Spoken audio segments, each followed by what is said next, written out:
When Kyle learned a secret about his family, it changed his life. Do you look shorter too? By about 3 feet. You mean I'm a leprechaun too? McTiernan is making off with our luck. Now he has to win back his family's luck before it's gone forever. Tonight's the state championship. I can't play looking like this. Tomorrow, Disney Channel presents The Luck of the Irish, a Disney Channel original movie starring Ryan Merriman. The Luck of the Irish, tomorrow at 8/7 Central, only on Disney Channel.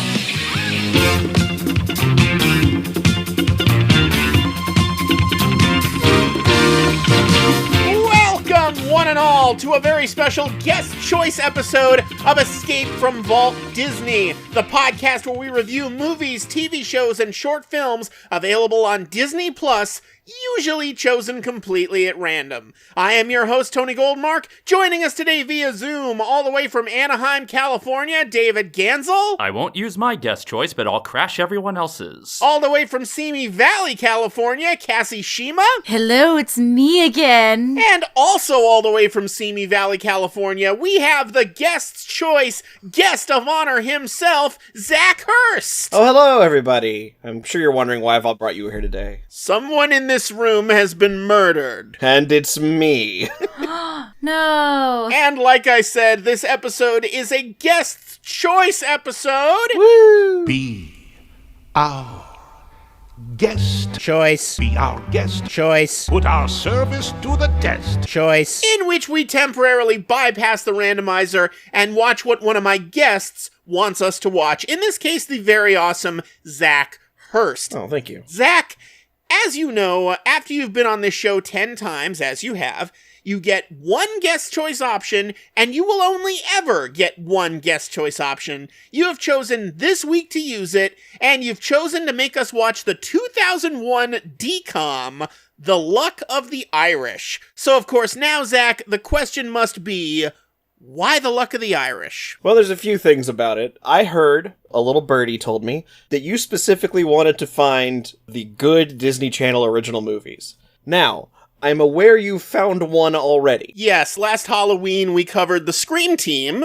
and I quite liked the Scream Team. It's been a very long time since I've seen this, but I remember really liking this one more than the other ones that came on. If it holds up, we're gonna find out. It's been a few years, but I remember really enjoying it. I remember a few things in particular that drew me to it. One of which is why I had Dave get pulled off of shovel duty from digging us out of the vault to come in here. You're doing great, by the way, Dave. My arms are getting really big. Not muscular, they're just getting disconcertingly large.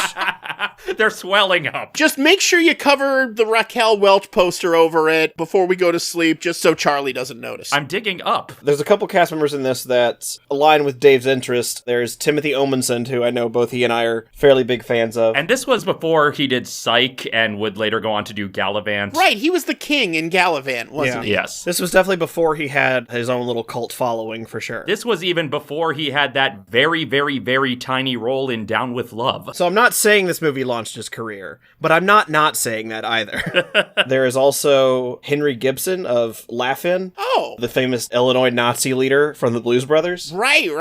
That Henry Gibson. And as far as I know, those are the only two actors of name in the whole movie. Now, I've never seen this movie. I know very, very little about it, but I do kind of know it a little bit by reputation because, as longtime listeners of this podcast might know, I have a guest on sometimes named Agatha Vile. Now, Agatha Vile is the great-granddaughter of one Mr. Dr. Vile, the evil mad scientist from The Little Mermaid, Season 3, Episode 3, Island of Fear. The lobster experiment one? Crab experiments is what it was. Oh. Turns out Dr. Vile was a real person, and his great-granddaughter, Agatha Vile, has kind of bum-rushed her way onto this show a few times, and I've heard her talk about The Luck of the Irish a few times, so it's kind of a shame she can't be on this episode. Wow!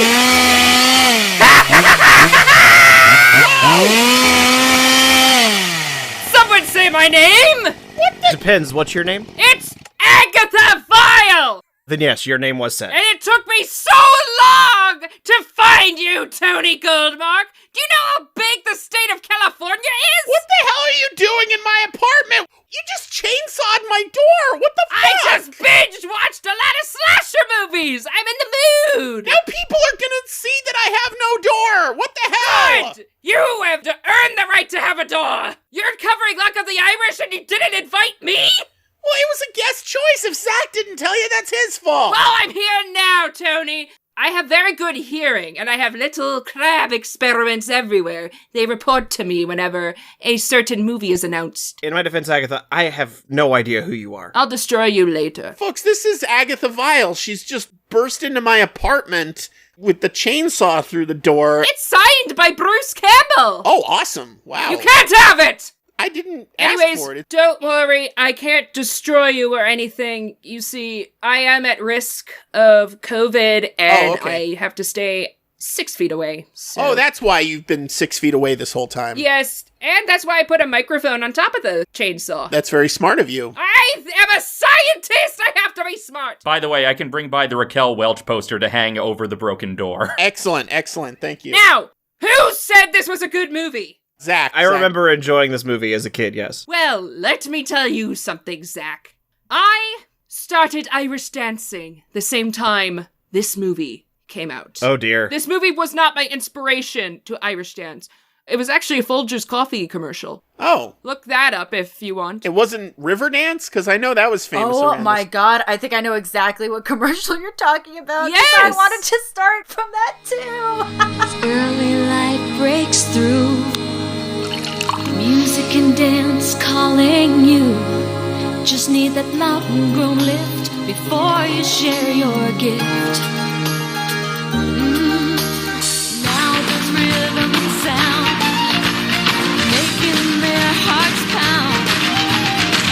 The best part of waking up is Folgers in your cup. So, of course, I had to watch this movie. And it's awful. It's a slap in the face to Irish culture. Oh dear. If this was any other culture, it would be racist. Oh, for sure. Absolutely. Agatha, have you ever seen Darby O'Gill and the Little People? A very long time ago. Is this better or worse than Darby O'Gill? I can't be the judge of that. I remember they had a Scottish person play an Irish person. Right, Sean Connery. And made him sing.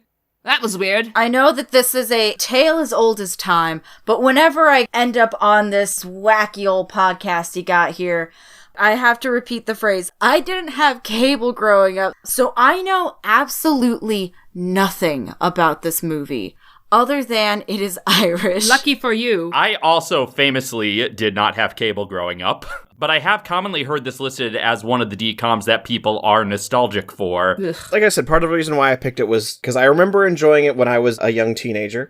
But, you know, a lot of things that you like when you're a teenager don't age well. So I just briefly looked up a list of the best DComs, and it's pretty consistently near the top, but so is Smart House, which Tony does not like. Nor did I. Yeah, that was our first episode, and we hated that one. I also know, because this came up on another podcast I listened to, on Podcast The Ride a few months ago, they talked about the amusement park Lagoon near Salt Lake City, where apparently they shot some scenes from this. So we're going to get some amusement park action in this movie, and I'm always on board for that. Wait a minute. Wait. You're telling me that a DCOM was filmed in Utah? This is unprecedented. Disney Channel Original Movies was the single largest employer of Mormons in the country. Almost every DCOM we've covered on this show was filmed in Utah. Buffalo Dreams, Read It and Weep, Go Figure, Going to the Mat, the Good Luck Charlie movie, all filmed in Utah. Apparently it's really cheap to film there. Or at least it was at the time. I'm sure they've all moved to Vancouver by now. So let's read the description here on Disney+. When Kyle loses his golden pot of gold charm, he discovers that he is actually part leprechaun. He must find the thief who took the charm before he takes control of all the leprechauns. Along the way, Kyle discovers that he is capable of making his own luck. Yeah, that sounds pretty racist. The Irish are full of luck, you know, all those abuse going on in a church and the laundry mat. You know that lucky potato famine? It wasn't a virus that infected the potatoes, it was the English that took food away from the Irish. Some people will consider the English to be a virus. I was going to make that joke. That was my next joke. How dare you? Zach, you're stealing her choice. You're stealing her jokes. So lucky. So yeah, this does definitely sound like Song of the South for Irish people. I wouldn't even go that far because I can't compare it to a race because it's not. Right. No, it's a nationality. But if this was any other country. You know, it's interesting. I seem to have noticed that the whiter and the more colonialist or imperialist a country has been historically, the more okay it is to do caricatures of that country.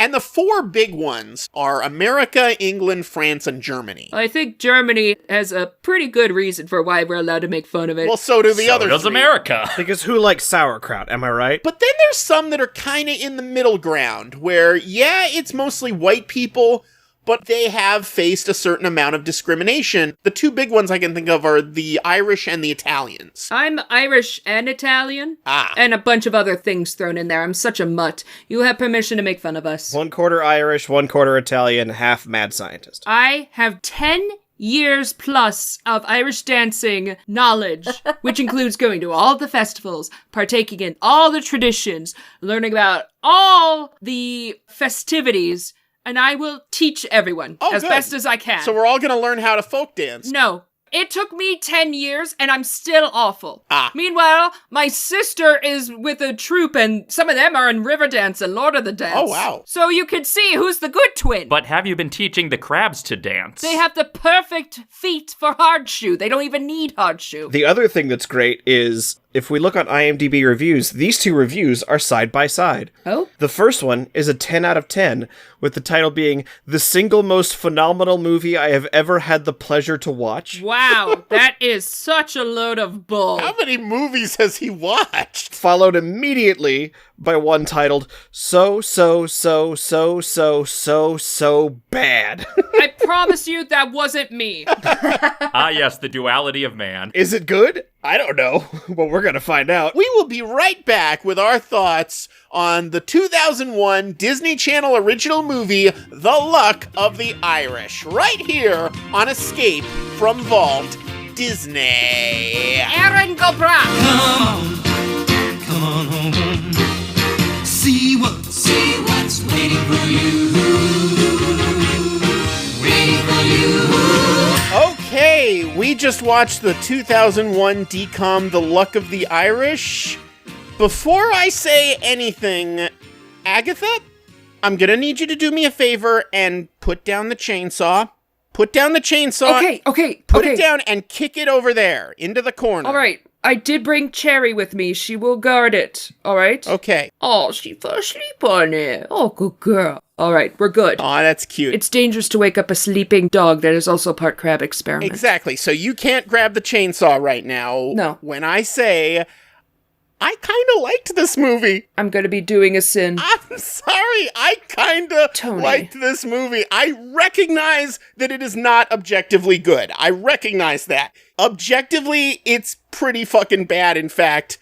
But it's got such a stupid, goofy energy about it. It is stupid, I'll give you that. I couldn't bring myself to hate it. I'm sorry. I especially respect why Irish people would hate this movie, because yes, this movie is just awash in every fucking Irish stereotype you could possibly think of. I think it even made some up. I told you. It marinates itself in Irish stereotypes, so I can understand why this would offend Irish people. They'd have every right to be offended by it. But I'm not Irish, so I kind of fucking loved it. I'm sorry. I told you, if this was from any other country, this would come off as racist. It is racist. The Irish aren't even a race, and I still think it's racist. But it's so delightfully stupid about it. Here's the thing I noticed in relation to that, because I was thinking about that. I was trying to understand, because I'm also Irish on my mother's side, so I was trying to think about, why doesn't this bother me? And I think that part of it is fantasy creatures are sort of where all of the stereotypes come from. Right. Because there are Irish people in the movie that aren't leprechauns, that don't act like leprechauns. Leprechauns have some sort of magical compulsion to be what the stereotype is. Yeah. Whether or not that makes it justifiable, your mileage may vary, but for me anyway, I was like, yeah, you've got the security guard, you've got the tour lady, but they don't even have red hair. They're just people who happen to be Irish. I think what makes it, if not justifiable, then at least palatable, at least from where I'm coming from, is that it's not mean. It's not a mean kind of stereotype. Now, that doesn't mean it's not insulting, and that doesn't mean it couldn't be offensive. Ew, Cole Cannon. Ew, they eat weird stuff. Ew, they do the weird things at the fireplace and the dancing. Ew, what are gillies? I think the way we're looking at it is it's not we're making fun of them, it's, oh, this is out of place. I'm worn out. This movie drained me. You're barely even screaming right now. My dog is asleep on top of a chainsaw. I can't wake her up. The main kid in this was played by a teen actor named Ryan Merriman, who was also the kid in Smart House. Yep. I knew he looked familiar somehow. Yeah, he's been in a lot. Back when we did Smart House, back when this podcast started 5 million years ago, Yep. we speculated that he was cast in that in part because at the time he resembled a young Will Wheaton. In this movie, he more closely resembled then current Disney Channel star Shia LaBeouf. He did. Yeah, a little bit. Oh my god. Actual leprechaun Shia LaBeouf. Shia LaBeouf crossed with Eli Marienthal. I don't know who that is, but I agree with you. Eli Marienthal was the voice of Hogarth in The Iron Giant, but then the year after this, he was the asshole brother in The Country Bears. Okay. Of course you know The that. frosted hair is similar. So this movie was white privilege, the movie. Oh, absolutely. If you were just to replace the term luck with white privilege, that's all it would be about. It would just be like a bunch of people of color telling him to check himself. But you have to understand that everyone in the world is different. Yeah. God damn it. Fact that that's how it opened. Even before that, it opens with the most ominous sounding drumming I've ever heard in my life. Yes. With the most Windows 95 clip art looking logo I've ever seen in my life. I wrote that down too. That logo, by the way, exact same font and design as the Weird Al Show logo. Yes. That's what I couldn't stop seeing. You're absolutely right. I'm celebrating St. Patrick's Day, and you aren't wearing a lick or green. Oh, well, yes, I am. Look. No, that's aquamarine. But we have to talk about that fucking opening. It opens like a goddamn Darren Aronofsky movie. It opens with a close-up of Kyle's eyeball that zooms out. Like a reverse of that shot from the Lose Yourself video. Yeah, the whole intro kind of looks like a really artsy 90s music video. It looks like Pearl Jam's Jeremy video, with the bright flashes of light and rapidly panning across different kids. Even though one kid was just wearing a fucking sombrero, which was so goddamn out of place with the heavy, pretentious visuals. I will say this, it was very beautiful seeing the Native American dancing on the stage. I hope he is credited somewhere. I wish I could see where he is, but that was a nice thing to open up to. And it turns out Kyle is tiny on the stage. And then it turns out it was a dream. And then not moments later, the dad walks on screen with what is supposedly like a good luck charm that doesn't not look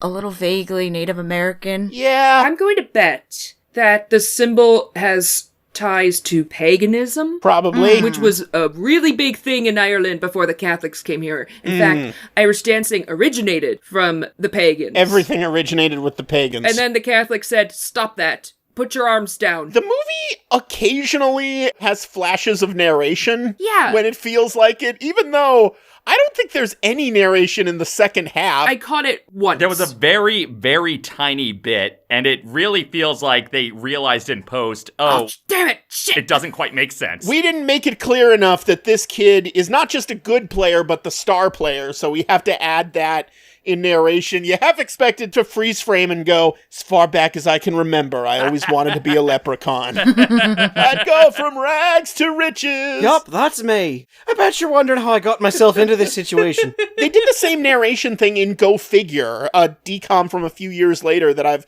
also covered on this podcast. And by the way, the dad in this movie was the coach in Go Figure. Oh, so okay. They just kept their actors in a pen somewhere and brought them out when they needed them. I do know one who has escaped, and he is surviving well. They keep him in the D compound. Yes, the D compound. Thank you, Zach. And the mom, incidentally. She was in Groundhog Day. Yes, she was Nancy in Groundhog Day, the woman that Bill Murray convinces he knew in high school. Nancy Taylor! Lincoln High School! I sat next to you in Mrs. Walsh's English class. Oh, I'm sorry. Phil Connors! Wow, that's amazing! You don't remember me, do you? So, Heritage Day is approaching at school, and he asks, "Where are we from?" And Right. the dad says, "Cleveland." And they just drop it. They are dodging the question so much, I was wondering for a moment, oh no, my parents were slave owners or part of the KKK or have some really awkward history that I don't think I should bring up during Heritage Month. The mom specifically says, "We're Americans. That's all the heritage we need." That's what I mean! So we absolutely need to check where these parents were on January 6th. Yes. Did anyone check for sentences with 14 words in this movie? Dear. The dogs are whistling really high these days. I'm just saying. If this movie was about anything, it was about Yay America, the Great Melting Pot. Pretty much. Yep. Legendary legend Henry Gibson in his bad Irish accent drives home at the end. That's why it's so great to live in this country. After we see that, at least I assume it's authentic, indigenous dancing, not 5 or 10 minutes later, the girl who's running the Heritage Day thing straight up fucking tells Kyle, America is a nation of immigrants. Everybody's ancestors came from another country.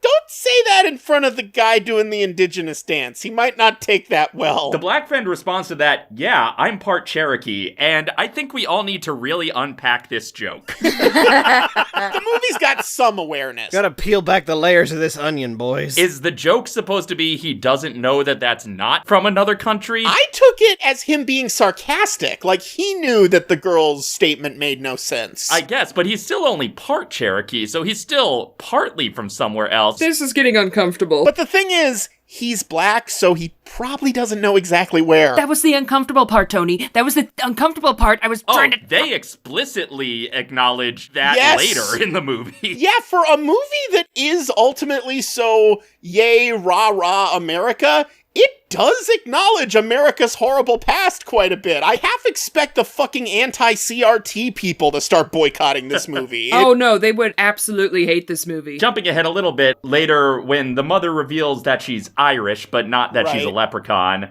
they acknowledge the anti-Irish sentiment in the past. Yeah. But then Kyle right away says, yeah, but that Irish immigrant stuff was like over 100 years ago, wasn't it? So that's basically the movie saying, yeah, the Irish have had hard times, but that was a long time ago, so it's okay to make jokes about them now. And now to justify the rest of the movie. And then at the end of the movie where the girl is giving the rallying speech, When the Irish came to America, things were tough, and they had to work at jobs other people wouldn't take, and they didn't get paid what they deserved.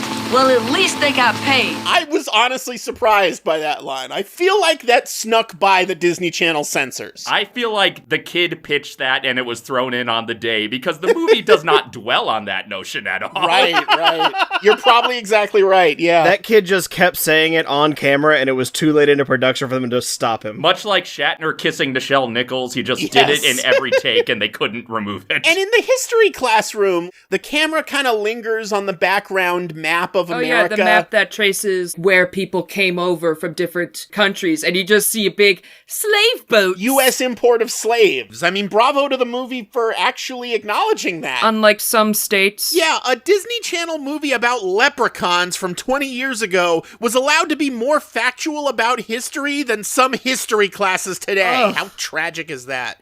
And by the way, another Disney Channel movie that touched on the history of anti-Irish bigotry was The Scream Team. You're right! Although much more subtly, and The Scream Team was just a year after this, so I wonder, was there like an Irish executive at the Disney Channel at the time who really wanted to put pro-Irish narratives into these movies? Stuff like that's happened before. Maybe it was the same executive who insisted that every DCOM needs to be about basketball. Yeah. Every single one is about sports, and I hate it. And here's the thing. Irish dancing is a sport. Dancing's not a sport.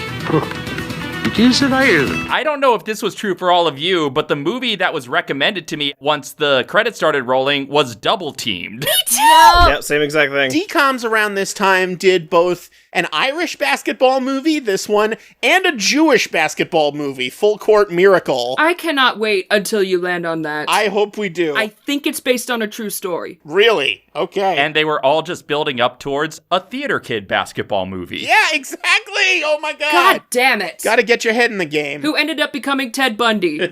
He's asking his parents where they're from. They keep shooting them with these up-close, wide-angle lenses. Not quite fisheye, but just enough to make them look a little weird. And I'm like, if I didn't know one, what this movie was called, and two, I hadn't seen this movie before, I might genuinely believe they're trying to hide the fact that they're aliens. Yeah, aliens or robots or something. Why did I say racist? It comes off as racist without being racist. We're from Cleveland. Eat your giant salad. And here's my question. Why not just tell them they're Irish? Why do the whole fucking, oh, you don't have to know your heritage, we're just American. Why not just tell them they're Irish without talking about the leprechaun part? That is the whole thing that bothered me the most. I wrote down parents are sus, true crime vibes. Yeah, exactly. There's a body in the basement. You just know it. I went to school with somebody who was so Irish it hurt. Oh, I'm sorry. She was one of my best friends. But my mom is very white and my dad was adopted. So when I asked, hey, where are we from? They both went, I don't know. And so going over to somebody's house who was so proud of their heritage was like, whoa. Well, that's what I'm saying. Some people, through no fault of their own, just don't know their own heritage. And that's why it's kind of a dick move for the girl to be browbeating this kid about, what are you doing for the Heritage Day Festival? Yeah. What are you doing for... Not everyone knows their heritage, lady! This was in 2000. This was before 23andMe. Yeah! Before 23andMe, my family did not know much about where we're from, and it's still kind of fuzzy because mad scientist in the family. Of course. But it took a while, and we found out our family is from Dublin. And Dublin had a lot of Vikings, so I have Viking blood in me. Ah! You're a Viking warrior woman. Take that, you leprechauns! The fact that they were like, oh, you're American. That's fine. I was like, but if you're Irish, everyone I've ever known who's Irish is so proud that they're Irish. Yeah. They do imply that leprechauns live an exceptionally long time. So basically, his mom was around during Irish oppression. So for her, it's not like a distant memory or like a thing that happened to my parents. It's still fresh. It happened to me, and so I'm way more defensive about it than I would be. All right, I guess that makes sense. But it's also the turnaround of how quickly they go from true crime vibes to potatoes. Right. That turnaround was so fast. One thing I did really like about this movie was just how tonally seriously it does take Kyle trying to figure all this out and piece everything together before it dives headfirst into abject lunacy. It's like a hard X-Files vibe and then just full-on Silly Town. I do love how effectively creepy and mysterious it is, or at least it would be if we didn't already fucking know the answer was leprechauns. It's like watching a J.J. Abrams movie for the second time. You already know the twist. Your mom has bright red hair. Your walls are painted Kermit the Frog green. You could probably just guess. So also, here's my question. Where's the dad from? Beyond Cleveland. The movie never follows up on that. Well, the family's assumed name is Johnson, but then Kyle finds out his dad's birth name was Robert Smith. Turns out he's the lead singer of The Cure. Yeah! Thursday, I'm a leprechaun. It's Friday, I'm in luck. He changed his name because they were trying to escape Henry Gibson, apparently. Who is the grandfather. The Irish Mafia. The dad did not need to go that hard into hiding when it turns out that Henry Gibson had never even met him. Yeah. You don't need to completely erase your own heritage, too, when your in-laws don't even really know who you are. Lots and lots of Irish live in Cleveland. The biggest Irish dance competition in the country is in Cleveland. It's called a feis. And guess how it's spelled? F-E-I-S. Because Gaelic. Trying to find the right Smith in Cleveland, I imagine, is like finding a needle in a haystack. But I found it funnier that he was searching Johnson on the computer. I'm like, yeah. Oh, you poor sweet summer child. This is before school blocking systems. You are going to get a lot of penises. On a beautiful 2001 era iMac. Yep. He's searching Johnson on an early 2000s pre-Google search engine. Dude, safe search doesn't exist yet. Don't do it. Once the plot actually starts happening, it's basically a kid who's been Phineas his whole life suddenly becomes Milo Murphy. Oh my gosh. Yes. That's a really good way of putting it. Kyle has this gold coin around his neck that he's had since he was a baby, and his whole life it's given him this amazing luck. White privilege. White privilege, except also good at basketball. He's amazing at basketball. He wins every game for the team. He'll take a history test and fill in all the answers at the very last second and get them all right. All the ladies love him, and he finds money on the ground. I don't know why everyone loves him. Logically, everyone should hate him for being such a lucky bastard. I do too. I mean, to be fair, he wasn't like a jerk. No, he's nice, but very privileged. He's one of those guys. Yes. And then after his pendant gets stolen, suddenly it all flips. Suddenly he can't catch a break and he's losing at basketball. He's short now. Haha. Let's laugh at short people for a little bit. I have a lot of fucking questions about the nature of the various leprechaun transformations. The anamorph stages of leprechauндom. They hand wave the fact that the characters shrink at various speeds. The mom, it only takes her like a day to get down to only 1 foot tall. They do explain that. She's 100% leprechaun and he's just half. But the hand wave is when the grandpa, Henry Gibson's, asked, why aren't you shrinking that fast? And he goes, well, it's hard for old men to change. What? I don't know. Doesn't make any goddamn sense. To be fair, that's still my second favorite hand wave of the movie. Second favorite. I'll get to it later, but there's a later one where it's a literal hand wave. So his lucky coin gets stolen at this festival at what's supposed to be the fairgrounds. As someone who's gone to many Irish festivals, they Right. do take place at fairgrounds. Right. They do have all those rides where the kids who are like, why did you bring me here? Because it's very boring. Yeah, but that's not a fairground. That's the theme park we were talking about in Utah where they shot this. He picks up a book called Everything You Wanted to Know About Being Irish But Were Afraid to Ask. That cracked me up. A classic trope, but usually Everything You Wanted to Know About Blank But Were Afraid to Ask books are about starting this practice. Yeah. They're usually like recruitment books. Are they trying to recruit more people to being Irish? I mean, can you even do that? It's not Judaism. You can't convert to it.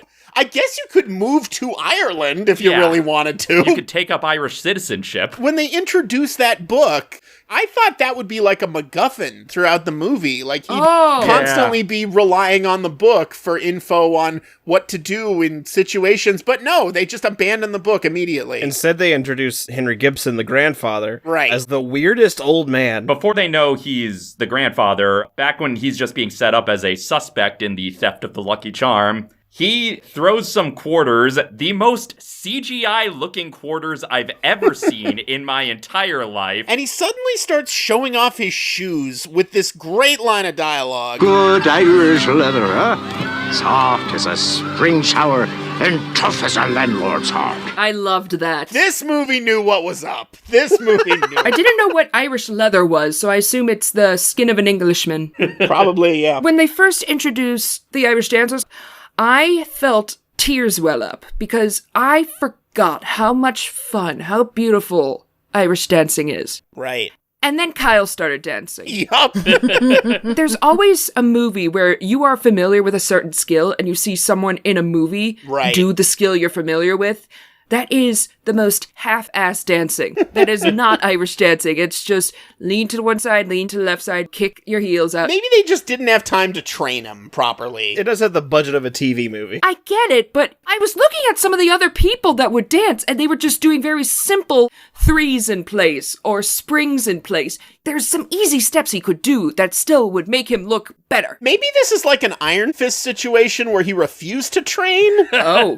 Like he was too lazy about it. It was advertised on all the flyers, Saint of the Step, which is, of course, a parody of Lord of the Dance. Mm-hmm. Don't call it step. It's not Irish step dancing. It's just Irish dancing. Step dancing is for little kids. I mean, it also seems to be his show is specifically geared towards children. Yeah. Because he puts it up in a theme park, basically. By the way, Timothy Owenson looking for all the world like Robbie Rotten from Lazy Town in this movie. Yes! Okay, thank you. I was trying to put my finger on it. Oh my god, yes. I'm incredibly shocked that man has not played more villains. I am too. He chews up that scenery. A good evil laugh. A good evil laugh. He's got like a good annoyed with my henchman stare. A good sneer. The most I know that he's ever really got to do with that was in Psych, where he's not really a bad guy, he's more just a foil. Season 1 of Galavant, he's the villain. That's true, but even then he's more of a fop. He's more of a comical villain than a real threat. But in this one, you're like, oh, this dude is legitimately evil and enjoys it. I love those type of villains. Like at one point, he's just straight up dressed like Gaston. Disney villains are the best type of villains. I would know. So if there's any descendants of Seamus, hit me up. We have to have a meeting. That'll be in Descendants 9. That'll be the same one where they eventually get to you. Oh, no. Basically, Timothy Owensen's plan seems to be, if he puts on his show, it will draw out the leprechauns who will dance beyond their own control, and then his henchmen can pickpocket their Lucky Charms. Why's everyone always laugh when I say that? They are after me Lucky Charms. I want to bring up the line. If you hail from the Emerald Isle, or wish you did. This hit me hard. You don't have to be Irish to enjoy Irish dance or Irish culture. But it helps. They had an audition for local Irish dancers in the area to perform. So he touches those people while he's passing through a crowd, like, oh, I'm putting a spell on you to dance. And I could tell, even though the camera should actually be pointed down at the feet, they were Irish dancing. Ah, cool. And God bless those dancers on the stage. I found out it was raining when the dancers had to perform. Oh, man. Those hard shoes are made of fiberglass, and there's slippery confetti on the ground, and it was raining? How are they not all dead? Maybe they are, and Disney just covered it up. Oh. Who knows? I didn't see it was directed by John Landis. Oh, no. God damn it! That's how they got Henry Gibson. The one thing that I really noticed about the Danzig scene was that anytime Timothy Owenson danced, it was either just one really quick move, or they were pulling the Chicago cut, where they only shoot him from the waist up. Right. There was a stunt double. You look at the feet, and you look at the way it moves, and it's like, you did not do that. How dare you?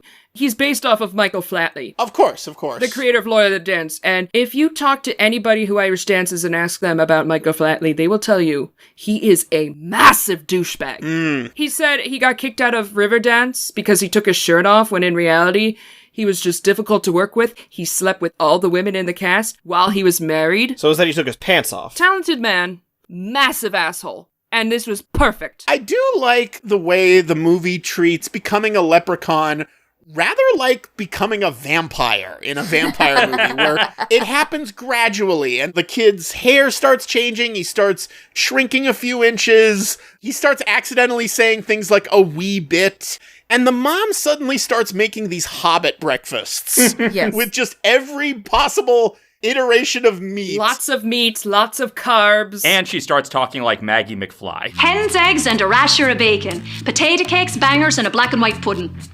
And I've packed some crubines and Kilcannon for your lunch. Agatha, I know you wanted to talk about the crubines and Kilcannon. All What do you right. have to say about that? So the pig's feet, it's just like fried chicken. People eat chicken's feet and pork rinds. It's not that big of a deal. Right. But Kilcannon, this is delicious. I love Kilcannon.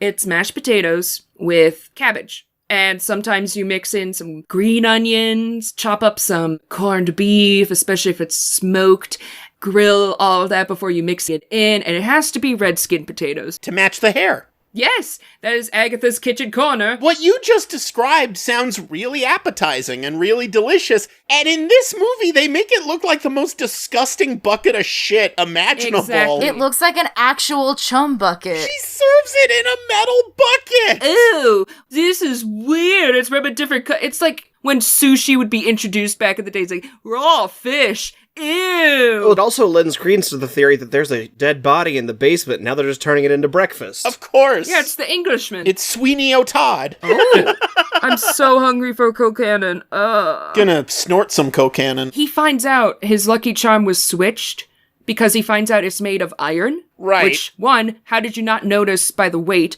Two, leprechaun are a type of fairy. And a weakness of fairies is iron. So is that what gave him his bad luck? Is he getting the luck from the pendant or from the fact that he's a leprechaun? Well, Tony, if you give me shellfish, I'm going to become weaker because I'm highly allergic to it. So, of course, you give someone who's highly allergic. Why the fuck do you do crab experiments? It makes it difficult to work on. Oh, I'm sorry to hear that. Thanks for rubbing it in. It's a sensitive subject. I'm sorry. That's why none of them have been successful so far. Yeah, thanks, everybody. It's halfway through it and then puffs up. I believe in you, Agatha. Oh, look, she's a crab experiment mad scientist. She's allergic to crab. Point and laugh. Look, it's just like Sam Malone owning Cheers despite being a recovering alcoholic. There we go. I'm sorry, Agatha. I didn't mean any offense. I didn't realize you had such a soft shell. Anyway. I'm flipping you off right now. So we have a day where the kid starts losing his luck, and we don't know if it's because he's allergic to iron or if it's just because he was so used to exceptional luck that just a normal amount of shitty things is a complete deal breaker for him. Well, the interesting thing about the bad luck streak is a lot of it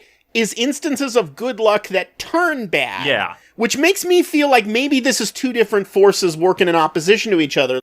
Like, he finds the dollar on the street, but then fucking car drives by and splashes him with a puddle. Or another kid in the lunchroom gives him his cake, but then he accidentally drops it on his shirt. And the water fountain leaks onto his pants. I don't have that kind of packaging. Wouldn't you have felt that? That much water hitting your pants. That much water? I think so. Well, I think he does. No, he doesn't. He talks to a girl. He's like, "Hey, baby, how you doing?" Right. And she looks at him, and immediately her eyes dart down to his dick. Well, don't yours? No, I'm a lesbian. I know, I do. Well. My eyes are up here, Zach. He says this is the worst day of his life. September hasn't arrived. Of 2001. Oh, God. Just saying, Kyle. Worst day of your life so far. The meal his mom made for him spills all over him falling out of the locker. Right. Now, aside from that opening and the kind of weird Aronofsky-isms earlier, this movie has not had a lot of style flourishes in the directing. Right. But after that spill happens, the camera pushes forward into a Dutch angle, and Kyle looks straight at the camera and sighs. Womp womp. That happens a couple of times in this movie at moments of tension. It's weird and out of place, and it's the cheap decom version of a director deciding to get artsy. It feels very late 90s, early 2000s. To cover up his hair that's turning red, his entire bad luck day, he's wearing a bucket hat like the guy from the New Radicals. Yeah. I was thinking Gilligan. He looks like he's gonna start singing You Get What You Give at any moment. When it cuts from lunch to basketball practice, I had the captions on, and what the coach is shouting to the team is, "Into the hoop. Yeah, that's the way."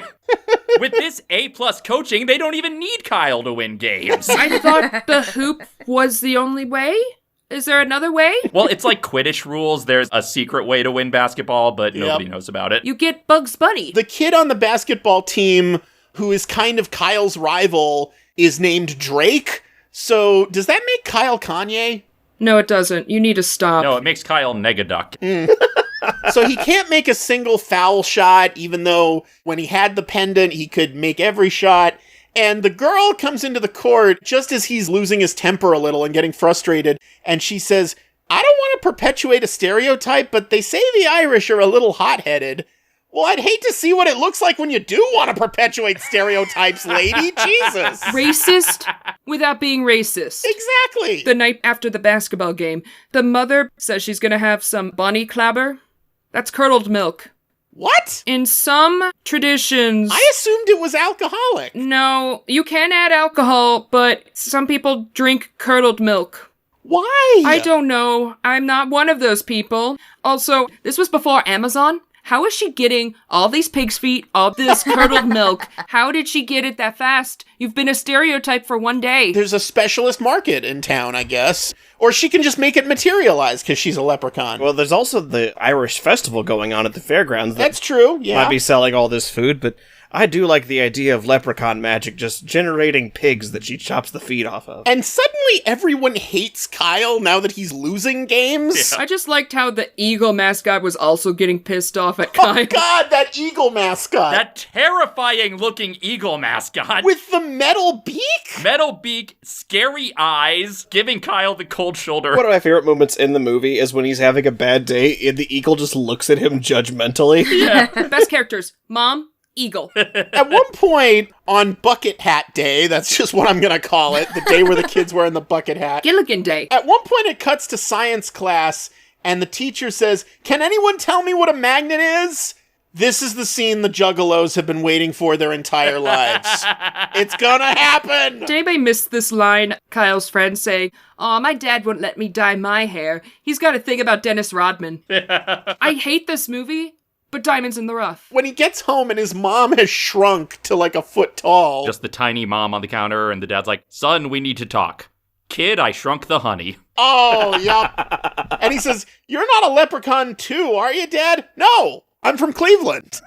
That got a huge laugh out of me. We're from Cleveland. We have our own racism. This is the moment the movie really started winning me over again, because this is all the stuff I remember, was people treating this leprechaun stuff weirdly nonchalantly. Your mother and I have a very special relationship. Oh, God. I have a fetish. We have a closet full of I Dream of Jeannie harem outfits. The other line in that scene with the tiny mom that actually got a laugh out of me was when the kid is saying, "Oh my God, I'm getting shorter," and the mom, a foot tall on the countertop, goes, "You don't look short to me."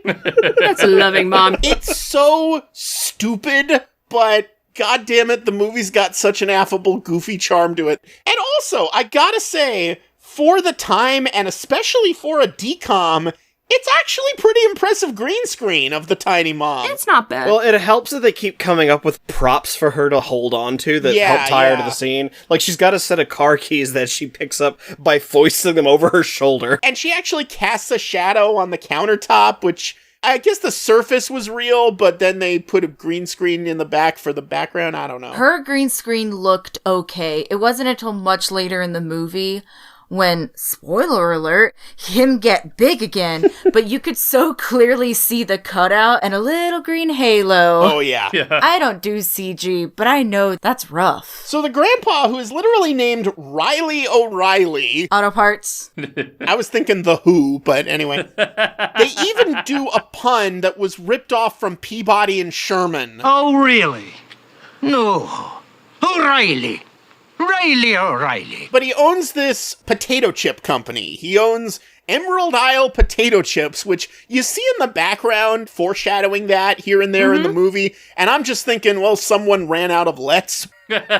Keep your damn hands off my Let's. The first time we see Emerald Isle Potato Chips, it was on the bench right next to the Saint of the Step poster. Yeah. And Cassie just looks at me like, Emerald Isle Potato Chips. And I didn't have the heart to tell her that's a plot point. At this point, they think the grandpa has stolen the Lucky Charm. Turns out he didn't. Turns out it was Timothy Owenson as this Michael Flatley motherfucker. Thank you for calling him that. But they do some fucking whitewashing bullshit revisionist history. You caught that too? Yeah, where they pretend the grandpa was the one who invented potato chips. Yes, Tony, thank you. We are not enemies for the next 5 seconds. Bullshit. That was a black man who invented potato chips named George Crumb. Yes, and he didn't do it by accident. He did it out of anger. Yes. That's why the chips are so salty. I still basically like this movie, but fuck you for the black erasure. All the more reason to think that the slavery illusion was ad-libbed. Kyle has caught up with the girls' field trip because she's in the Young Achievers Club. He breaks her apart from the tour, and they're running through the factory, and he's explaining the plot to her, and he says these ridiculous things in the most casual manner, and she's just trying to keep up. Why is your grandfather mad at your mother? Because she married my father. Why doesn't he like your father? Because he's not a leprechaun. What? The way he says it, it's like it's the most normal thing imaginable. I love it. Do you ever have that moment where your friend is having a panic moment of anxiety and they're going through something at warp speed and you're just freaking out like, what the hell are you talking about? Your leprechauns? Doesn't ease her into it at all. Did anyone notice the particular piece of filmmaking, I won't say incompetence, but running out of budget during the factory chase? Oh, where they use the same shot twice? They use the same POV shot twice of going down the stairs, and when it cuts to the reverse shot, there aren't any stairs anywhere to be seen in this hallway. Huh, I did not notice that. Yeah, Cassie pointed out immediately. They use the same POV shot just tumbling down the stairs, and it's like right after each other. Cut to like POV going down the stairs, cut back to reverse shot of the go-kart, cut back to same POV shot going down the stairs, cut back to reverse shot of the go-kart. Neither of the reverse shots have stairs anywhere to be seen. There was one bit about the chase that I really enjoyed. It's the very end when he flies out of the chute into basically just a big garbage container. Garbage day! But then they set everything aside, they have a conversation, and then the girl comes in later and does not have the same garbage chute. She just lands directly on the floor and pops right up anyway. She should have broken every bone in her body. That's like hard concrete. Or at least every bone in her face. But she's an achiever. God, she said something like, achievers look better on college applications than athletes. What? Do they? No. I mean, it might depend on what college you're applying to. I think her anger towards athletes was more born out of jealousy since her parents weren't letting her do sports, which is something she wanted. I think the mentality that achievers look better on a college application was something her parents believed. It might also have something to do with her being a girl. Possibly that too. Because leading up to this point in the movie, she has a lot of slams on the concept of athletes. She keeps dismissing him as a dumb jock. She's me from my high school days. If you're looking for sports trivia, try gofindalife.com. Before the actual inciting incident, I'm just watching this movie thinking, do I have to spend this whole movie identifying with the popular jock who's good at sports and having his bully be the intelligent nerd? Oh, God. But then it becomes clear that the reason she's so mean to athletes is because she really wants to be playing basketball and she's bitter at them. One line of dialogue that I just fucking loved. In the factory, they're talking about what's happened and they don't know how they're going to get the coin back. And Grandpa starts suddenly playing an Irish flute. She says, "Do you have to do that?" And he says, "I'm Irish. It's how I manifest despair." Poetry. No, you make up songs about how you miss your mother. One of my other favorite moments is right when the family all pulls up to the factory. The mom's in the back seat with a seatbelt that she can't get out of because she's too small now. So she's just fidgeting with this seatbelt the size of her entire body. But meanwhile, when her father comes to the window of the car to yell at her, she's able to jump up and punch him so hard he falls to the ground. It's like Ant-Man rules. All the strength in a tiny body. We don't actually see the punch. We just see... we hear the impact. Legendary legend Henry Gibson throwing his all into falling over from being punched by his tiny daughter. They also do a pun, which comes back later, where they confuse Lake Erie, because the dad's from Cleveland, with Era. Era is Gaelic for Ireland. Another question, why the fuck does Henry Gibson suddenly have a Gandalf beard? Why does that happen? Because leprechauns? Because he's Irish. I feel like there was a scene they cut where they explained why, and instead suddenly he's got a beard now. As a kid, I always sort of felt it was part of his leprechaun transformation in the same way that the mom's was. Yeah. Her hair is suddenly 3 times as big as it used to be. But later on, there's shots of him with the long beard and wearing overalls, and I'm just thinking, he's Irish, not Amish. What the fuck? One thing I didn't notice when I was a kid, though, but I did notice this time, is right when they come out of the factory, his face is a little patchy. Like, he's starting to grow that beard. It's not, like, super noticeable, but you could see that it's there. And I don't know if that was just the actor knowing what was going to happen, and so he specifically did that, or if that was a production decision, but it was a really nice little subtle touch that I only noticed this time watching it. So, they find the trailer with a pot full of gold, and then Grand Theft Auto Era Edition starts. Yes. With ska music in the background of all damn things. Irish ska. There's a big car chase with the dad and Henry Gibson in the front seat of the car, racing through the streets. I was just waiting for them to drive off the bridge and for the dad to turn to him and say, "I've always loved you." Yes. I hate Illinois leprechauns. Then the car gets a flat tire and Timothy Amundsen's tour van speeds away. They threw corned beef at them. Yeah. There was slow-mo corned beef flying through the air. You know, after all this chase, I'm kind of hungry. That was the last of the corned beef, sir. That's tragedy. He grimaces at them for using his idea. I mean, he's got the lucky coin at this point, so couldn't he just luck himself some more corned beef? Oh my god. Delicious corned beef smoked in applewood. Oh my god. I mean, it does set up that the next place they drive off to is a pub. And they do the old chestnut of things could be worse, and then it starts raining. Wah, wah. This was 3 years after Meet the Deedles subverted that joke. Meet the fucking Deedles managed to do a semi-clever twist on that. He did do a good punch to the end of it saying, it reminds me of home. Because Ireland. And they have that speech about Irish persecution. Then the rain instantaneously stops, because it's a movie. And then the Pride Festival comes. There's a rainbow, of course, so that's how they know where they're gonna find these people. The Irish people are saved by the gays. Yay! Goddamn right. The way Disney intended. I'm both those things. When you see the rainbow and you realize, oh, they're gonna find the pot of gold at the end of it, it was at that moment that I realized, Yeah, Irish people have every right to hate this movie. Thank you. I still like it, but I get it. The friend is suddenly now the skeptical one, where he's like, no, a rainbow is just the sunlight refracted in the clouds. Oh, are you a scientist? You'll be telling me about rainbows? Don't be telling me about there being too many songs about rainbows. The friend says, well, I'd like to be a scientist someday, which is a fully unexplored aspect of his personality. Oh, yeah. Never addressed before or again. This scene was just this movie's equivalent of how every modern Santa Claus movie needs to have the scientific explanation for how Santa works. Then they get there and they sneak into the RV and they get in there and the safe is actually from Pot of Gold Safe Company. Sure. And this is where my favorite piece of hand waving comes in when they're like, how are we going to get in the safe? Grandpa literally waves his hand and the safe unlocks itself. Yep. He uses the Force. It's a leprechaun thing. Is it? No. It was at that moment my eyes rolled so far back into my head that I don't remember the rest of the movie. That's my last memory. Lucky. I did not enjoy this movie. I don't know if that's clear by my silence. If Seamus's plan is to steal the lucky gold pendants from all the leprechauns of the world, surely he knows that leprechaun magic can open safes and would find some sort of leprechaun-proof place to hide the gold. You'd think so, wouldn't ya? Maybe put it in an iron safe? I mean, it seems like he did, because as soon as someone dug in his gold, he just knew. Yeah, he had spider sense. Ah, my gold senses are tingling. Someone's touching my stuff. And then Henry Gibson and Kyle have this ethics debate on whether it's okay to steal the entire pot of gold. Kyle says, we didn't come to America to steal. And Gibson says, we, is it? And I thought he was going to give Kyle shit for that. Like, you weren't there. You didn't know what I went through hundreds of years ago. You've led a cushy life your whole life. But instead, he's just glad Kyle counts himself as a leprechaun, I guess. Kyle spent the whole movie up to this point trying desperately to stop being a leprechaun. Yeah, that's true. And his small leprechaun heart grew 3, well, maybe just 1 size in Grinch levels. And then Kyle puts the pendant back on, and his parents are somewhere else at this point. They're repairing the tire or whatever.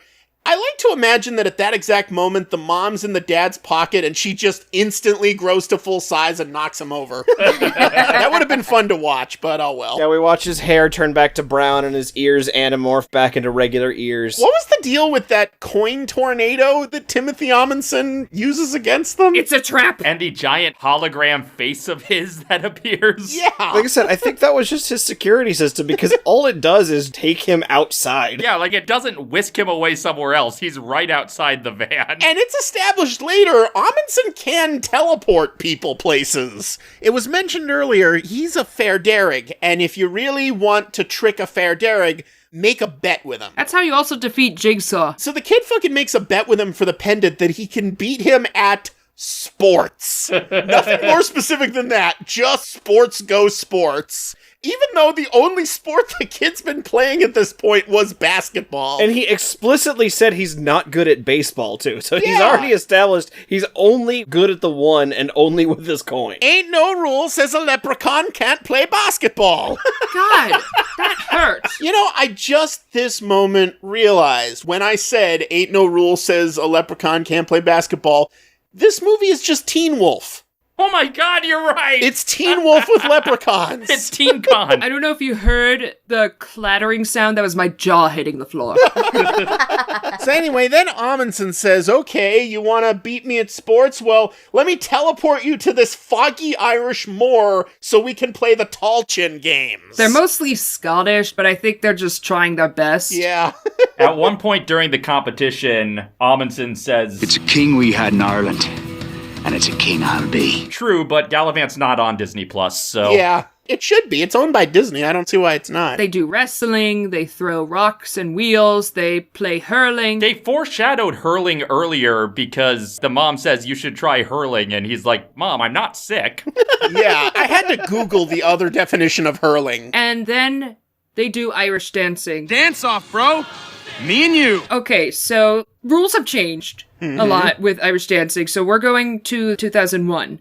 Right. So with Seamus and his dancing, arms aren't straight at his side, his heels are touching flat on the floor, he's not on his toes, he's not pointing, the kicks aren't high enough, the feet are barely turned out. Pointed straight forward at the end. I've seen little kids do better. What would you give it from 1 to 10? Probably a 3. Okay. Now, for Kyle, I think all the judges would have said, you need to leave. Yep. If this was a regular dance competition, of course the Irish dance is going to be laughed out of the room. I would know. I've been laughed out of the room. But this is an Irish dance competition. You go rolling around on the floor, they're going to call the police. Kyle doesn't even try. He's just breakdancing. He's just doing the worm and shit. Agatha, if I may make a counterpoint, if Michael Flatley were to show up at one of these competitions, would he not immediately lose just by default? I'm pretty sure he was at an Irish dance competition I was at, and he hid away because he knew. I don't think a single judge watched Kyle's dance. They just saw who the other guy was and they went... This is my broader question, though. Most of the competitions in this sport seem to be ones where there's an objective measure of scoring. Score 1 goal, winner. Who are the impartial judges who are scoring this dance competition in this magical realm which Timothy Owenson may have created himself? The Phantom Flags. The Banshee from Darby O'Gill. That's who's judging this. Turns out it's the screenwriter. So, Owenson wins on a technicality in the sense that the bet was that Kyle would beat him, and he doesn't beat him. It's a tie. So Owenson still wins by that rubric. And there's a shot where he sucks the pendant out of Kyle's hand, which is clearly just him dropping it in Kyle's hand played backwards. Yes. Yeah. And then Kyle makes the same bet Michael Jordan made in Space Jam. Yeah. Let's have a rematch. Let's play basketball. If you win, I'm your slave. If you win, you get me. Not only is the bet out of Space Jam, Grandpa pulls a Michael's Secret Stuff gambit. He sure does. My God. We've cracked the case. Where he gives the black friend a pendant that is worthless, but he just gives it to him for the confidence. And as the kid takes it and joins the game, Henry Gibson says,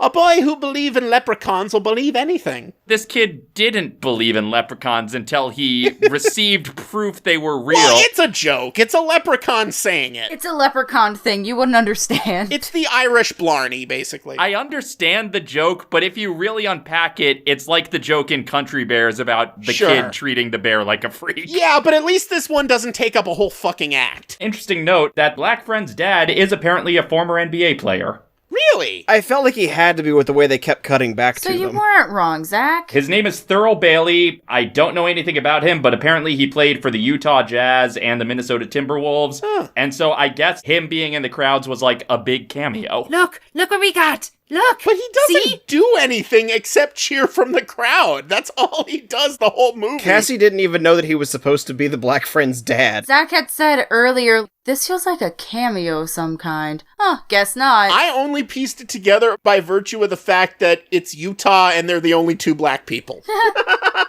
So Owenson teleports them to Kyle's big championship game, and is Owenson possessing some random kid on the other team? I think I have no idea, and now that's gross. Is this a Wonder Woman 1984 situation? Is this that? Yes. You sick bastard. Also, how do the parents know he's at the game? I had the same note. The impartial judges from the Irish games told the parents that they were at basketball now. They sent them a flyer. They could have at least had a scene of the mom being somewhere. It's like, my leprechaun senses are tingling. We need to get to the school. I feel like everybody's presence there was by virtue of teleportation, because after everybody in the gymnasium disappears, they all look around like, huh? Yeah, was the whole school a fucking mirage all the time? Any questions we have are waved away by leprechaun magic. Right, a leprechaun did it. I did appreciate that when Seamus started to get pissed, he started to morph into, like, the creepy Warwick Davis leprechaun. Yeah, he, like, morphed into a demon for a couple shots. Like, give me the ball! Now, I would watch an entire movie of Timothy Owenson and his gang just plowing down middle schoolers on the basketball court. Oh, I'd watch that. That was brilliant. Just knocking them over, just beating up children in a basketball game. I mean, how does Kyle expect to possibly beat Owenson? Because Owenson has the lucky coin at this point. But I guess the answer is just confidence. Henry Gibson says, like, oh, the luck's inside him, and it's inside me. Oh my God! You're welcome. They finally win the basketball game, and the bet was, if I beat you in basketball, then you have to go to the land of my fathers. You're sending me back to Ireland. I said the shores of Erie. Would you at least learn how to say it? The land of your fathers isn't Erie, boyo. It's Era. My father's from Cleveland. That is the best callback I think I've ever seen in a Disney Channel the movie. look of horror, like, oh no, not Cleveland. No, it's 2001 Cleveland. They haven't improved anything. There's no LeBron James. At least we're not Detroit. There's no giant chandelier. Look at this leprechaun landing inside our lake. He's either instantly dead or he is slowly mutating and is getting stronger by the day. That stuff will destroy you or make you stronger. We have a mutated leprechaun living in our lake. What do we do? Well, was this around the time when the river caught on fire in No, Cleveland? Tony, that was not one of the 11 times that happened. It was decades. Shut up! You had so many serial killers back in your day, they had to ask other serial killers they caught, hey, did you do this one? Did you do this one? Okay, but I don't take it personally when you talk about them. Because you're mean. The way Timothy Owenson shouted, Ohio, as he flew away. I love that so much! I was getting real end of the Drew Carey Show theme song flashbacks. And we gotta talk about the shrinking effect, because that was so fucking creepy. And the uncanny valley of the really bad green screen for it made it even creepier. They put all the money in the mom. First the arms shrunk, and then the head shrunk. Ugh, it was so unnerving. And then he turned into a deflating balloon inside of a basketball jersey. Basically the inverse of the Nerdlux turning into the Monstars, and that's the final Space Jam reference I am making in this episode. Dave, don't write checks you can't cash. Your last reference so far. So we gotta talk about the denouement of this movie. Do we have to talk about the denouement of this movie? Yes, Zachary. That Irish dancing hurt. That god-awful attempt at an Irish dance. See, none of you know Irish dancing. And even I know that was god-awful. Thank you. Just Irish dancing in a straight-up Cleveland Browns t-shirt. Look, I'm wearing both heritage. I was wondering, like, is this like a end of the Incredibles thing where he's trying to do it poorly so they don't know he's secretly a magical leprechaun? Is this like Dash coming in a close second in the race? I don't think that's how that works. If so, he's overthinking it, because no one's gonna give a shit. That Irish dancing had the same energy as me telling kids in my grade that because we know that my dad is half Japanese, therefore I'm a quarter Japanese, that I know karate. You did not. I wish I could be like, that's a bit that I do. My friends remember me saying that, so it's a core memory for a lot of people, but that's what his Irish dancing reminded me of. So then the movie ends with a song that the whole auditorium sings. Now, this has been a very Irish movie up to this point, so what song would you expect them to sing? Danny Boy, maybe? Or When Irish Eyes Are Smiling, perhaps? Kiss Me, I'm Irish from Gaelic Storm. I'll Always Be Irish from The Happiest Millionaire if they want to go for a deep cut. There's so many songs about Ireland that they could have sung, and what do they sing instead? This Land Is Your Land by Woody Guthrie. Again, this movie was really about being American. Yeah, it was about American exceptionalism and how we're all a melting pot and how no matter what country you're really from America. Make America Irish again. Even if it came out a few months early, this is a real 2001 feeling. I feel like they really could have cut the song at the end and left in whatever deleted scene explained Henry Gibson's beard. That would be my note. Because I realize made-for-TV movies have to run a very specific length. You gotta get them to time. Fine. But cut that and put back in that. Of course, I looked at IMDb Trivia. Of course. As I always do. A piece of trivia that only 10 out of 11 people found interesting. Actor Henry Gibson famously played a leprechaun on a Bewitched episode some 30-odd years earlier. Oh. What? Which, fun, but also, you know, on IMDb Trivia, you can link to specific episodes. Yeah. You don't just have to estimate, it was about 30 years earlier. Just someone vaguely remembering it. Apparently, this trivia item may count as a spoiler. Kyle has the Celine Dion Let's Talk About Love CD on his bedside table when he turns his alarm clock off on the morning of his unluckiest day. What? It's very important that people not know before going into this movie that he has an unlucky day and a Celine Dion CD. 1 out of 2 people found this interesting. Mm-hmm. This film is a favorite of director Zack Snyder's children. What? Wow. It's part of the Snyderverse now. We're doomed. Snyder fans are coming to get us. Why did you say that name? I didn't. I said, oh, really? Also, I looked at movie connections to see if this movie either referenced anything or was referenced anywhere. Oh boy. And according to IMDb, this was referenced in Escape from Walt Disney Going to the Mat 2021 podcast episode. Yay! Tony, you've made it. Amazing. Made it! Did you know that podcasts are on IMDb now? Apparently. What are you gonna do now, Tony? I'm going to... What's the name of that theme park in Utah where they filmed? Lagoon. I'm going to Lagoon. It's COVID. I'm not going to Lagoon. But I tell you what we will do. It is time to answer that question that has baffled mankind and leprechaun kind through the ages. Namely, what be the attraction? There has never been any Luck of the Irish representation at the parks, to my knowledge, and why in Christ's name would there be? But of course, now, with St. Patrick's Day right around the corner, everyone's gonna watch this on St. Patrick's Day, and it's gonna fuck with Disney Plus's algorithm metrics, and they're gonna think this is the most watched title on Disney Plus, and they're gonna be like, we gotta work some Luck of the Irish shit into the parks. How are they gonna do that? Agatha. England Pavilion in Epcot is replaced with Ireland. More alcohol, more Irish dancing, and you can take turns kicking the shite out of the English. Cassie? They turn Toy Story into what it looks like if you are a leprechaun. Everything's big. You got giant keys. Oh, Honey, I Shrunk the Kids. That area. Yeah. Do you mean that or Toy Story Land at Hollywood Studios? Bug's Life. They've done it a couple times, so I think that they have enough stuff now. Well, Bug's Land is now Avengers Campus. Well, yes, but they have all that stuff in storage. They're bringing it back eventually, Tony. They still have Pixie Hollow, too. Exactly. That's true. There's enough stuff that you can make a Look of the Irish character experience, but you're not meeting anybody. You're just experiencing what's it like to be small. You sound like you're in pain coming up with this idea. I did not like this movie. Zach. They're going to open up an area similar to how they used to have game shows out in Hollywood Studios. They're not going to have you, in fact, play through the Irish games and one game of basketball.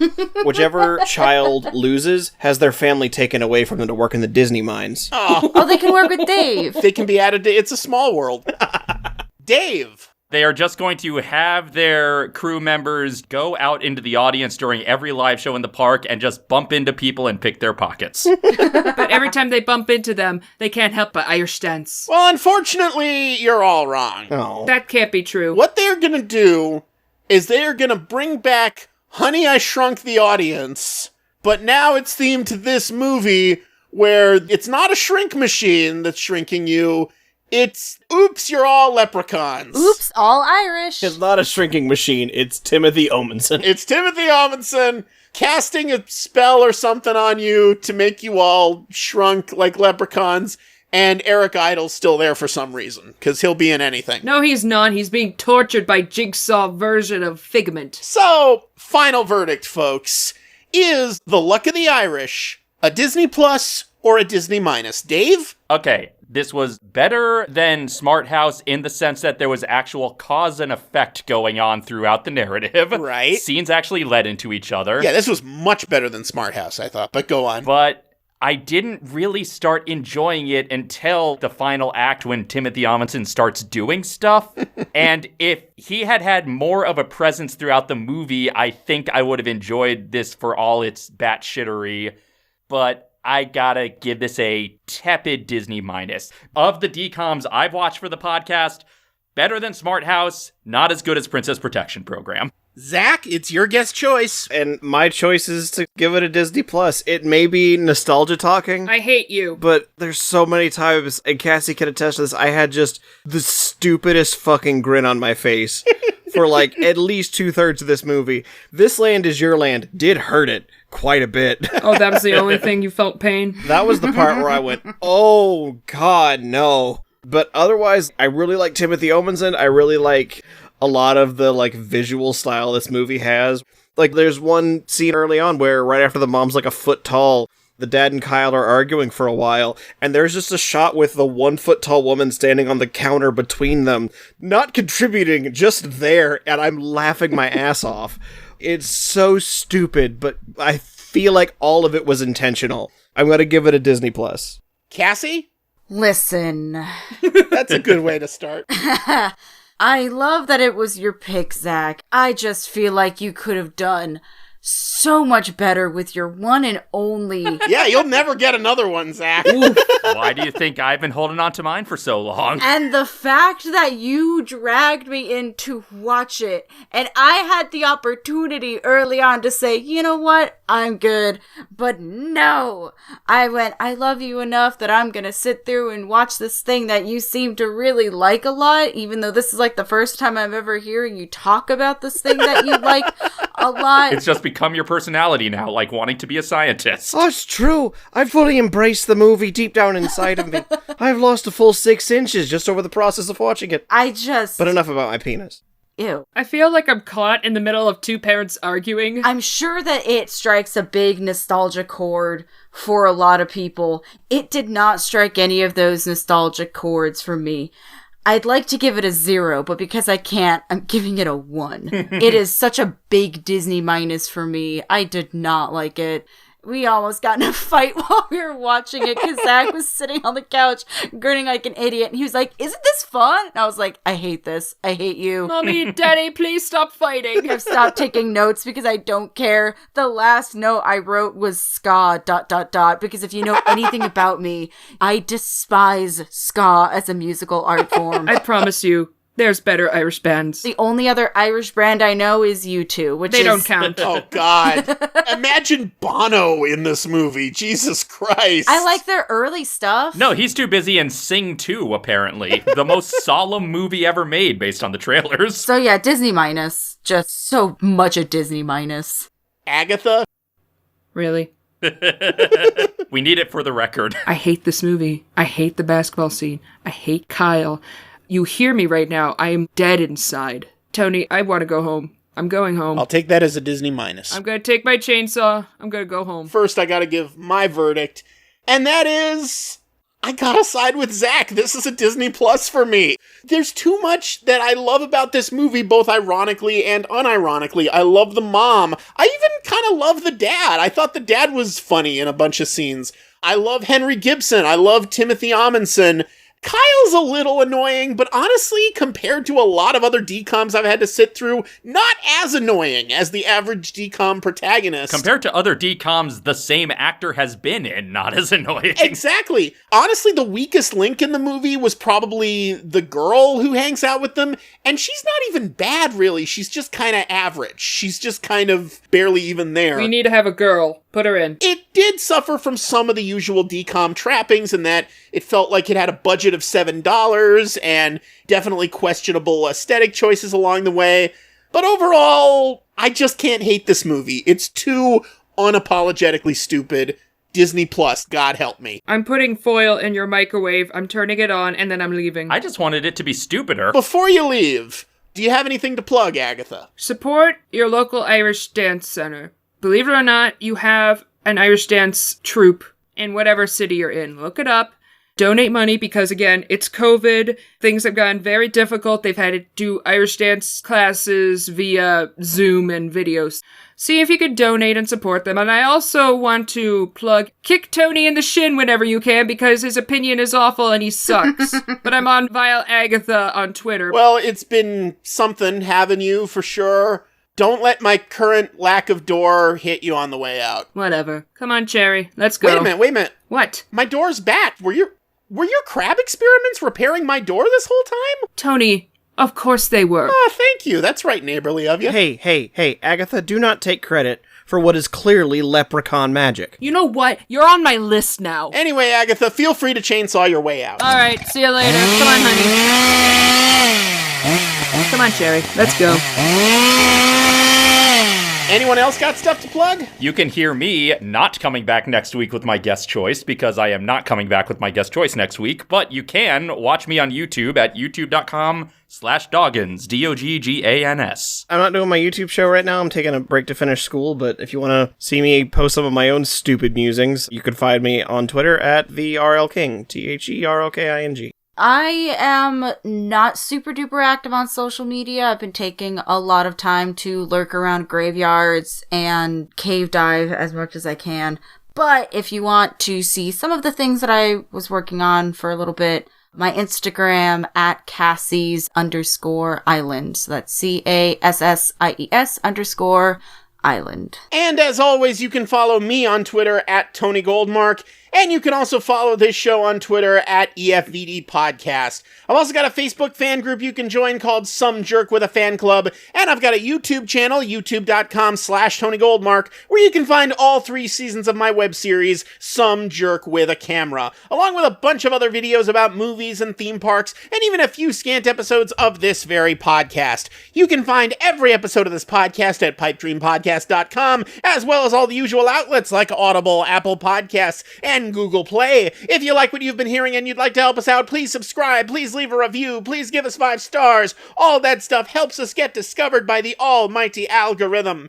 If you'd like to help us out even more, you can donate to my Patreon, patreon.com/Tony Goldmark, where if you pledge any amount, even the bare minimum of $1 a month, you get to hear new episodes of this podcast 1 day early on Tuesdays instead of Wednesdays. Special thanks to all my patrons. You don't know how much it means to me. Once again, that's patreon.com/Tony Goldmark. And also, once again, a very special thanks to you, Zach Hurst, for choosing the Luck of the Irish as your guest's choice. I'm just glad I could give 1 out of 4 people a good time.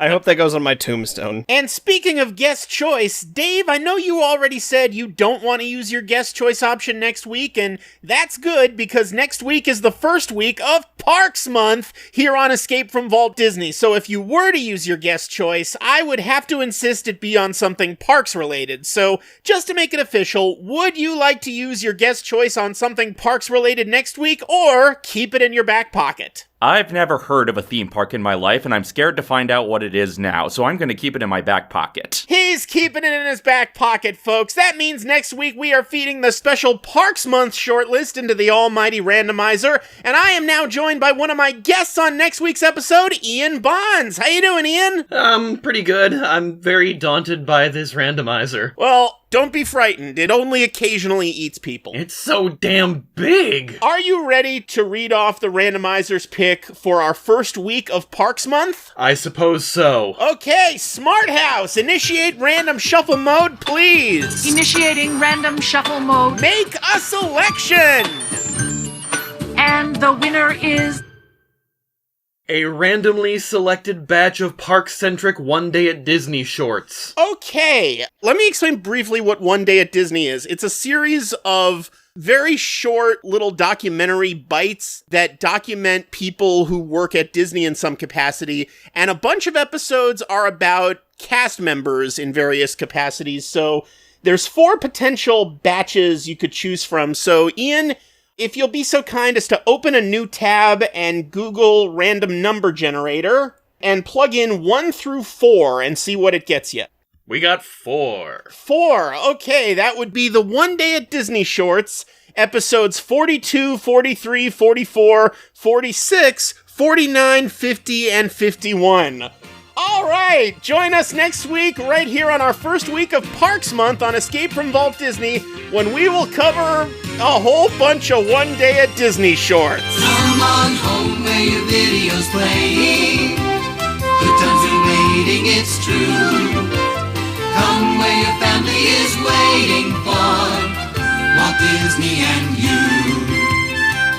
Walt Disney and you. Walt Disney and you. Do you have to do that? Of course I do. I'm Irish. That's how I manifest despair.